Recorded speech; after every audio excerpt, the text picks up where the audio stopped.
A nave fantasma narra cada história com o coração. A equipa de resgate das novelas, de ficção científica de Arthur Clarke.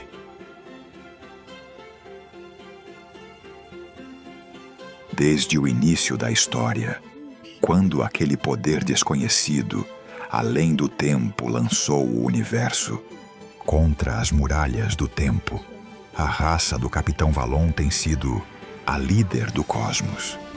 A sua raça foi agraciada com um conhecimento infinito, e conhecimento infinito significa responsabilidade ilimitada. A frota interestelar da raça Valon possui 12.000 naves, com capacidade de realizar inspeções de rotina a cada 1.000.000 de anos, em 800 milhões de sistemas estelares com planetas na galáxia. Durante um período de 1.000.000 de anos, a maioria dos sistemas pouco se altera. Há 400.000 anos, a nave S-50 inspecionou o sistema solar e não encontrou vida inteligente. Mas o terceiro planeta abrigava uma vasta quantidade de seres vivos. Recentemente, o posto avançado planetário recebeu um sinal de rádio desconhecido. Após medições, confirmou-se que o sinal vinha do sistema solar. O posto avançado fica a 200 anos-luz da Terra. Essas ondas de rádio viajaram durante 2 séculos pelo espaço. Com a investigação adicional da Federação, descobriu-se que a estrela deste sistema encontrava-se extremamente instável, prestes a transformar-se numa nova estrela. O posto avançado comunicou imediatamente com a sede e a raça Valon partiu para esse sistema. A nave de Valon avançava à velocidade máxima, faltando apenas 1 bilhão de quilômetros para alcançar o sistema destinado à destruição. Dentro de algumas horas, eles pousariam no terceiro planeta desse sistema estelar. Valon então começou a distribuir as ordens de missão. Estamos nos aproximando de uma estrela que está prestes a tornar-se uma nova. Ela irá explodir dentro de 7 horas, com uma margem de incerteza de mais 1 hora. Nosso tempo para a exploração é no máximo 4 horas. Neste sistema, cerca de 10 planetas serão destruídos. Nosso objetivo é encontrar a raça condenada e salvá-la o máximo possível. 2 naves de patrulha irão investigar setores diferentes do planeta. Kari será responsável pelo setor 1. Rost irá para o setor 2. A nave-mãe entrou no sistema solar. Neste planeta outrora chamado Terra, as florestas antes se espalhavam como ondas, envolvendo cidades inteiras. Agora, tudo se transformou em carvão incandescente. Valon pensou angustiado que o destino da raça terrestre provavelmente já havia terminado. No fundo de seu coração, ele até acreditava que talvez isso fosse melhor, pois sua nave poderia transportar apenas algumas centenas de sobreviventes. Ele tentou estabelecer contato com a civilização terrestre antes de pousar, mas não obteve resposta. A nave já havia entrado na atmosfera. As 2 patrulhas conduzidas por Carl e Rost voaram em direção à Terra. Enquanto isso, a nave-mãe esperaria o retorno delas. A nave de patrulha de Rost avançou para o hemisfério sul, coberto pela noite. Logo, uma vasta cordilheira surgiu à frente. Uma estrutura complexa de aço sustentava dezenas de enormes espelhos metálicos. Após a inspeção, descobriram que aquilo era um observatório. Esses equipamentos eram usados pela raça terrestre para comunicação interplanetária. Eles, então, verificaram os arquivos astronômicos e descobriram que entre os outros 9 planetas, nenhum estava na direção de transmissão dos sinais. Os gigantescos espelhos pareciam apontar para o vazio do espaço. Mas a estação de comunicação parecia ter sido abandonada e a transmissão dos sinais estava fora de controle. Com a exploração contínua, a patrulha de Rost encontrou vestígios de uma cidade. Um dia fora uma metrópole magnífica, mas agora até os arranha-céus de liga reforçada estavam reduzidos a ruínas.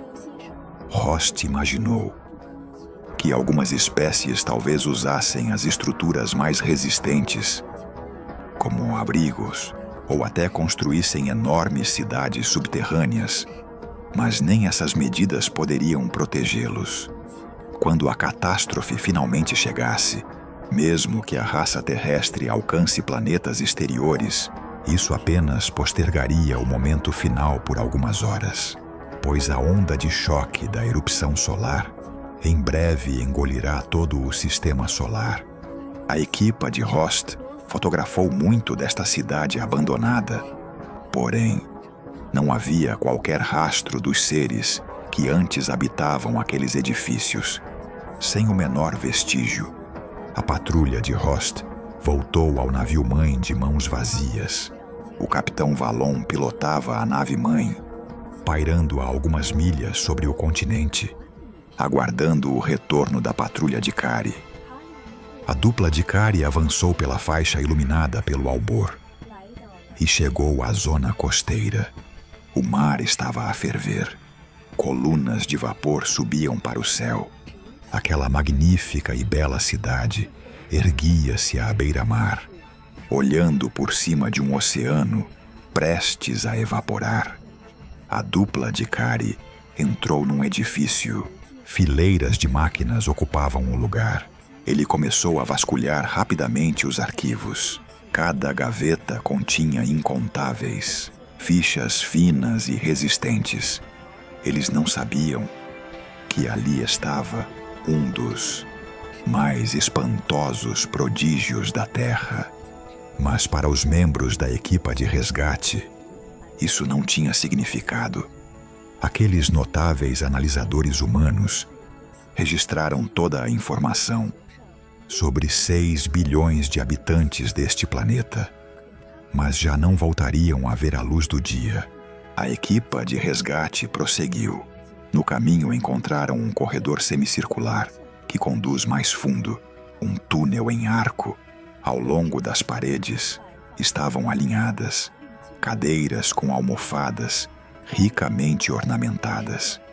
A equipa de Kari supôs que aquilo poderia ser um acesso ao interior da Terra, e assim entraram nesses túneis circulares. Um comboio seguia a 1000 km/h, rumo à próxima estação. Neste momento, a equipa de resgate ficou admirada, pois os terráqueos haviam construído máquinas automatizadas. Alguns minutos depois, o metro parou na estação, sem sinais de qualquer forma de vida. Kari ordenou retorno e regressaram. A nave-mãe recolheu-os nos últimos 30 minutos, antes da erupção solar, e os trouxe a bordo. Valon e sua equipa já não tinham esperança de encontrar vida inteligente. Naquele planeta, a nave-mãe já tinha sobrevoado grande parte do planeta e não havia sinais de vida na superfície. A Terra parecia ter sido completamente abandonada. Valon pensou que se ainda houvesse sobreviventes entre os habitantes, eles deveriam estar escondidos nas profundezas de ferro do planeta, onde ninguém poderia ir socorrê-los. Mas apesar disso, seu destino permaneceria inevitável. A nave-mãe começou a acelerar para escapar da Terra. Mares e terras já não existiam mais. As terras, banhadas pela luz lunar, pareciam receber um súbito alvorecer. Mas não era o alvorecer, era a lua já em chamas, uma luz horrível e estranha assava a terra sob a nave. Em pouco tempo, a Terra foi destruída. Após ultrapassar a órbita de Plutão, os potentes motores sobrecarregados finalmente cessaram o funcionamento, incapazes de operar mais. Aqui, o Sol já não podia mais feri-los. Restava-lhes aguardar a chegada das naves de resgate, nos dias de espera por socorro. Valon refletiu novamente sobre aquele planeta recém-destruído, em vão desenhando em sua mente as imagens da antiga prosperidade, as ruas da cidade cheias de vida, vibrantes de existência. Nesse instante, o computador exibiu que o sinal transmitido pelas estações terrenas já havia sido decodificado e convertido em uma forma reproduzível de áudio. As imagens mostraram que câmeras estavam distribuídas por toda a superfície da Terra, observando certos locais importantes. Alguns sinais eram puramente dados científicos, enviados em diferentes frequências. Em sincronia, eles analisaram e concluíram que esses sinais eram claramente destinados à transmissão interestelar e que os habitantes deste planeta talvez já tivessem viajado pelo cosmos, pois aqueles sinais não apontavam para nenhum outro planeta. Portanto, o sinal devia ter um destinatário certo. Valon decidiu então rastrear os alvos que recebiam esses sinais. Por fim, a nave começou a seguir a trajetória do sinal. Uma semana depois, o ecrã de observação desenhou o primeiro padrão borrado. Foi então que ele soube que a verdade daquela situação ultrapassava por completo a sua imaginação. Uma nuvem estelar distante manchou o centro do ecrã com um nevoeiro pálido, e essa pequena nuvem continuou a expandir-se até ocupar todo o ecrã, e não era uma nuvem comum. Os tripulantes presentes exclamaram em uníssono. Milhares e milhares de pontos luminosos, em forma de lápis, alinhavam-se no espaço tridimensional como um exército, em formações ordenadas. Essa frota estendia-se por incontáveis léguas no espaço. Os pontos brilhantes dentro daquela imensa formação voavam em perfeita coordenação e grande velocidade. Rost chocado disse: "Isto que avança ali é a raça terrestre, aquela raça que descobriu as ondas eletromagnéticas há apenas 2 séculos. A raça que nós pensávamos estava confinada ao planeta. Isto é a maior frota de que há memória. Cada um daqueles pontos luminosos é uma nave maior do que as nossas. São tecnologicamente primitivos ainda assim. Podemos ver o fluxo dos jatos das suas foguetes. Sim, eles têm coragem de empreender viagens interestelares com foguetes. Isso significa que lhes serão necessários séculos para alcançarem a estrela mais próxima.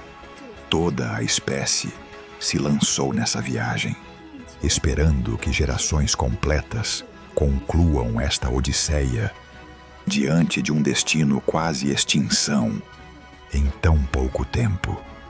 Eles alcançaram tal feito. Pode-se dizer que a raça terrestre é a civilização mais jovem deste universo. Há 400 mil anos atrás, eles ainda não existiam. E como serão daqui a 1 milhão de anos? Que rumos tomará a sua evolução? 1 hora depois, Rost deixou a nave-mãe imobilizada. Embarcaram numa lancha de patrulha para realizar o primeiro contato com aquela magnífica frota terrestre à frente. O primeiro encontro teve início. O capitão Valon proferiu algumas palavras à tripulação. Ele disse: "Talvez a raça terrestre seja apenas uma espécie técnica, sem arte nem filosofia, e a nossa cultura certamente os deixará atônitos. O seu orgulho ficará ferido essa raça isolada dos outros, irá de forma cômica supor que é a única inteligência do cosmos. Porém, eles nos agradecerão. A nossa tecnologia encurtou a sua viagem em séculos, adiantando a sua jornada por centenas de anos. Claro, para uma população de meros bilhões na Terra, não precisamos preocupar-nos demasiado. Afinal, a população da nossa federação já atingiu 10 bilhões. A piada do capitão divertiu a tripulação, mas 20 anos depois, essas palavras já não pareciam tão engraçadas. Fim da transcrição desta parte.